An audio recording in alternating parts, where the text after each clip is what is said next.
har zotdagi oldingizga arzishi bor, muhimdir. Uni asramoq uchun ko'p ko'shish talosh qilasiz. Qarang, uyingizdan qaysi joyga ketaverasiz, darvozangizni eshingizni ochib taylab turib ketmaysiz, qo'lparasiz. Nima uchun? Bu arzishdir, muhimdir. Va ham uyingizga tilla va pulingiz bor, biron joyga ketaverasiz, maydonga taylab ketmaysiz, bir sanduqqa mahkam qo'lparib ketasiz. Nima uchun? Muhimdir, bu arzishdir. Va ham boshi zag'riydi, tishi zag'riydi, tomog'i zag'riydi, zo'kon bo'lasiz, dafatan doktor davo deb chopasiz. Nima uchun? Sihatingizda, joningizda muhimdir. Bas nima uchun navbat hamshiralarga qolganga, ayollarga qolganga, opalarga qolganga, xohalarimizga qolganga? Ba'zilari aytadi, masalan, sharm hayo borasiga, iffati uchun, hijob uchun aytadi, qalbing pok bo'lsa bo'ladi. Beparvoda hijobiga, sharmga, hayo va iffatiga beparvolik qiladi ba'zi hamshiralar. Nima uchun bundoq qilasang desang, aytadi, qalbing pok bo'lsa bo'ladi. Muhim emas, hijob muhim emas deydi, qalbing pok bo'lsa bo'ladi deydi. Nima uchun muhim emas? Nima uchun muhim emas? Bir otani g'ururi avlodini pokdomonligi, hijobidir, sharm va hayosidir, obro'yidir, iffatidir.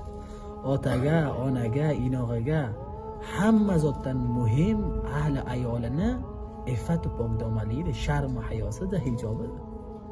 Qarang, Xudoyina xosta avlidan bir hamshirani, bir xoharni, bir ayolni oti yomon bo'lib chiqsa, uni otasiga undoq jon qolmaydiki, boshini ko'tarib ko'chaga chiqsa. Qaysi boshi bilan, qaysi oyog'i bilan ko'chaga yurib chiqadi? Obro'yi bir insonda obro'yi bo'lmasa, degan nimasi qoladi so'rang. Sharm va hayosi bo'lmasa insonda nimasi qoladi? Hamma zotdan muhim shu insonda obro'yidir.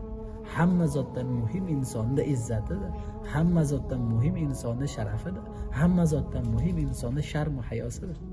Pas bu ko'p muhim zot. Har xohar, har onamiz, har ayol, har hamshiramiz bunga ko'p mutavajjih bo'lsa, ko'chaga sochlarini ochib qo'yib, betlarini ochib yurib, nomahram insonlarga, mariz insonlarga o'zini ko'rsatib bersa, yurang pok bo'lsin, bu yurang pok emas. Inson bir zot arzishmand. Insonda arzishi bor, Xudoning oldiga arzishi bor. Xudoning oldiga inson muhtaramdir. Xudo, Alloh, qarang, har ayol bo'lsin, xo mardona bo'lsin, xo qiz bo'lsin, xo o'g'il bo'lsin, javon bo'lsin, iymoni bo'lsa, Xudo uni yaxshi ko'radi. Xudoning oldiga uni arzishi bor. Qarang, Qur'oni pokka Xudovand aytadi, qul lil mu'minina yaghuddu min absarihim. Alloh taolo aytadi, mardlarga aytinglar deydi, nazarlarini hifz qilsin, kontrol qilsin.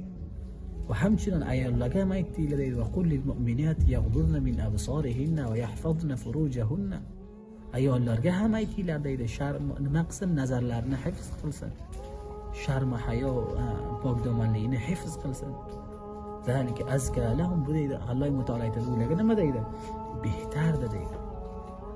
Qarang, Xudoyina xosta mardimni qattidan, jomiyadan bu sharm va hayo, bu pokdomonlik, bu hijob ko'tarilsa, Xudoyina xosta, yo ham beparvolik qilinsa, ko'p zotlarga, ko'p fasodlar, xiyonat shundan shura bo'ladiki, qayta. E'timod, eri xotin bir-biriga e'timod qilolmaydi, so'ra. Avlod otasi avlodiga e'timod qilolmaydi, so'ra, qayta. Shu rozlar, shu telefonlar chiqibdi, shu gaplar chiqibdi, qanchaho mushkulotlar shu musulmonlarning qaddiga shunday voqea bo'lgan. Alloh taolo hammamizni bu mushkulotlardan uzoq qilsin, xususan bu telefonlarga katta fitna shu vaqti zamonaga qizni qo'liga ham, qizlarning qo'liga ham tushgan, bachalarning qo'liga ham tushgan. Bu ko'zini, bu nafsi shahovatni, bu kontrol qilishlik, bu asramoqlik ko'p mushkul bo'lgan. O'sha uchun bu zotlarni barobarga naboyat befarvolik qilinsa, hamma otalar va hamma onalar va hamma inog'alar bu boraga xohanlarini oldiga, qizlarini oldiga va o'g'illarini oldiga mas'uldir. Va bular bir avlod arzishi bor, avlod bir amonati ilohiydir. Xudovand qiyomat kuniga bizlardan so'raydi va bularni barobarga boyat ehsos mas'uliyat